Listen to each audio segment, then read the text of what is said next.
Good morning students. पिछली class में हम चर्चा कर रहे थे बौद्ध धर्म की शिक्षाओं की, जिसमें हमने बात की थी चार आर्य सत्य, अष्टांगिक मार्ग, मध्यम मार्ग, सदाचारी जीवन। और अब आगे शिक्षाओं के संदर्भ में यदि हम बात करें तो इसकी शिक्षाएं हैं कर्म और पुनर्जन्म का सिद्धांत। बौद्ध धर्म एक कर्म प्रधान धर्म था और महात्मा बुद्ध का विचार था कि मनुष्य जैसे कर्म करता है वैसे ही उसको फल भोगने पड़ते हैं। अच्छे कर्मों से निर्वाण की प्राप्ति होती है, पापों से मुक्ति मिल जाती है, और बुरे यदि कर्म करता है तो उसे उसी के अनुरूप फल भोगने पड़ते हैं। वर्तमान जो जीवन है पिछले जन्म के जीवन की कर्मों पर ही आधारित होता है। यद्यपि ये आश्चर्य की बात है कि महात्मा बुद्ध आत्मा को नहीं मानते, किंतु पुनर्जन्म को वो मानते थे। स्थिर आत्मा का अस्तित्व अस्वीकार करते हुए बुद्ध ये स्वीकार करते थे कि जीवन विभिन्न क्रमबद्ध और अव्यवस्थित अवस्थाओं का एक प्रवाह है। विभिन्न अवस्थाओं की संतति को ही जीवन कहते हैं, और ये जो जीवन है इसमें व्यक्ति का प्रयास होना चाहिए कि वो अच्छे से अच्छे कर्म करें ताकि उसका निर्माण हो सके। अगली बात आती है अनात्मवाद। बौद्ध धर्म आत्मा के अस्तित्व को नहीं मानता। महात्मा बुद्ध का विश्वास था कि शरीर अलग अलग तत्वों से बना है और मृत्यु के पश्चात ये तत्व जो हैं वो मानव के शरीर से अलग अलग हो जाते हैं। हीनयान, और इसमें हीनयान बौद्ध धर्म का एक ऐसा धर्म है जिसमें न केवल देवता हैं और न कोई आत्मा है। वेदों में अविश्वास और जाति प्रथा का विरोध भी बौद्ध धर्म में किया गया है।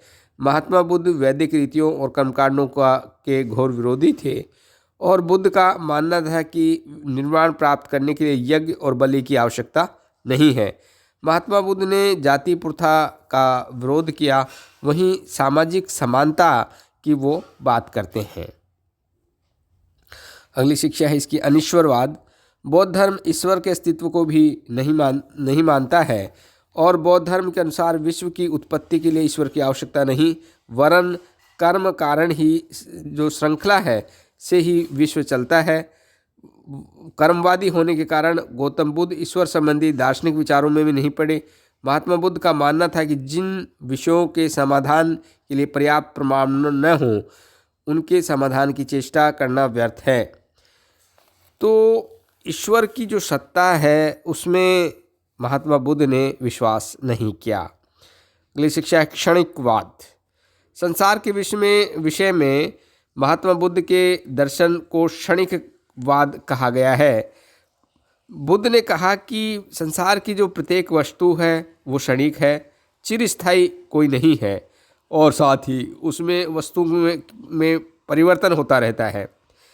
महात्मा बुद्ध का विचार था कि किसी भी वस्तु की उत्पत्ति किसी कारण से होती है, और कारण के नष्ट होने पर वह वस्तु भी नष्ट हो जाती है।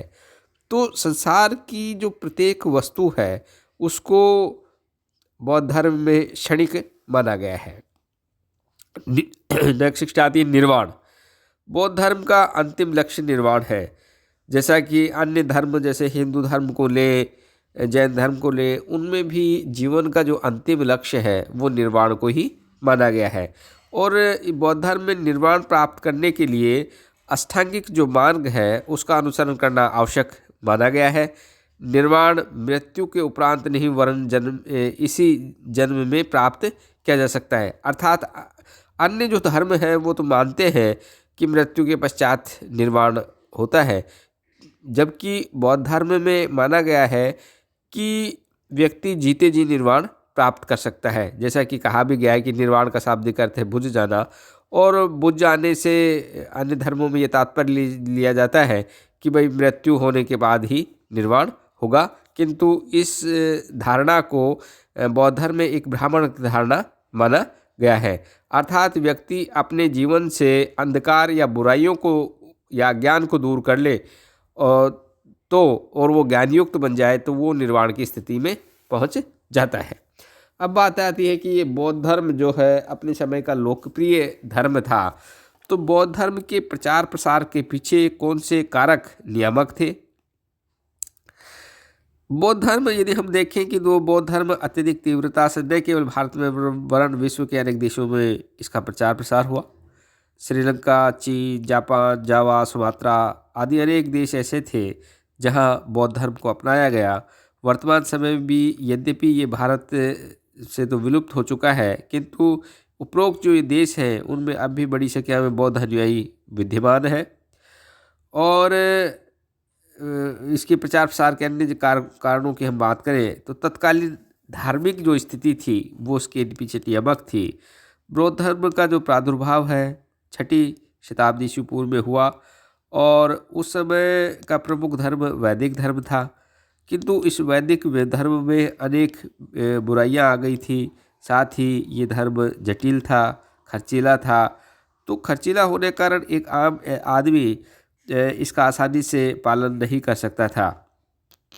वैदिक धर्म के अंतर्गत किए जाने वाले जो यज्ञ है, कर्मकांड है, उनमें बहुत अधिक खर्चा होने लगा और ये एक अव्यवहारिक हो गया। ऐसी स्थिति में बौद्ध धर्म में मध्यम मार्ग को अपनाने के लिए कहा गया, जिसमें न यज्ञों की आवश्यकता थी न किसी कर्मकांड की आवश्यकता थी। इसलिए तत्कालीन समय ये धर्म एक लोकप्रिय धर्म बना। इसके बाद एक बात है कि बौद्ध धर्म के सरल सिद्धांत। वैदिक धर्म की तुलना में बौद्ध धर्म के सिद्धांत सरल थे, क्योंकि वैदिक धर्म में जैसे यज्ञ और बलि पर बल दिया गया है, वही इसके अंदर अहिंसा और सदाचार जो है उस पर विशेष बल दिया गया। और इसके जो सिद्धांत हैं बहुत सरल थे, जिसकी पालना हर व्यक्ति आसानी से कर सकता था। इस कारण भी ये लोकप्रिय धर्म बना।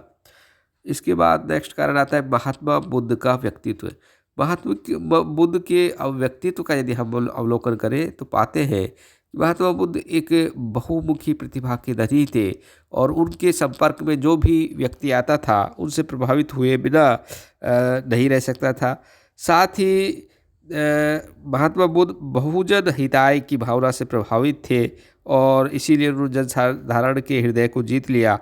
महात्मा बुद्ध की सरलता, साधना, एकाट्य तर्क, प्रभावशाली उपदेशों ने रंग से राजा तक सभी को प्रभावित किया और उनका जो व्यक्तित्व है उसमें सहनशीलता, क्षमा, दया, स्नेह, करुणा इत्यादि भरपूर थी।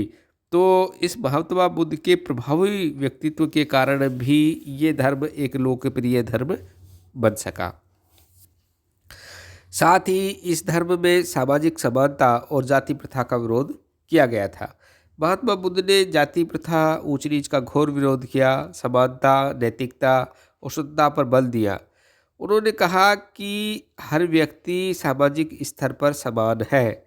साथ ही एक जातीय द्वेष जो विद्यमान था उसका भी महात्मा बुद्ध ने विरोध किया और निम्न वर्ग के जो लोग थे उनको भी उच्च वर्ग के लोगों के समान बताया।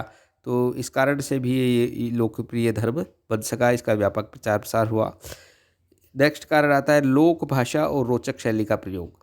महात्मा बुद्ध यद्यपि अनेक भाषाओं के ज्ञाता थे, किंतु उन्होंने जो उपदेश है सदैव लोक भाषा में ही दिए और उन्होंने अपने शिष्यों से के निवेदन पर भी संस्कृत में उपदेश नहीं दिए। लोक भाषा उस समय पाली थी और पाली के माध्यम से ही उन्होंने अपने विचार प्रकट किए, जिसके कारण से एक आम जनता जो थी उसने सुगमता से उनके विचारों को समझा और समझने के पश्चात उस धर्म की ओर आकृष्ट हुए।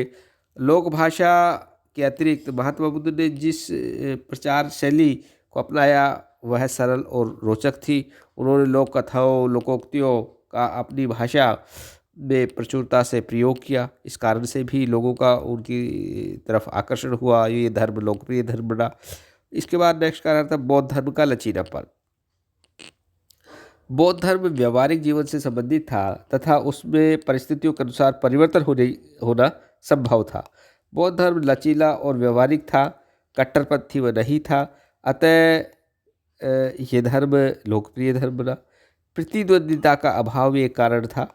बौद्ध धर्म के प्रचार प्रसार का प्रमुख कारण किसी अन्य धर्म से प्रबल प्रतिद्वंदिता का न होना था। अतः बौद्ध धर्म सरलता से उन्नति करता गया।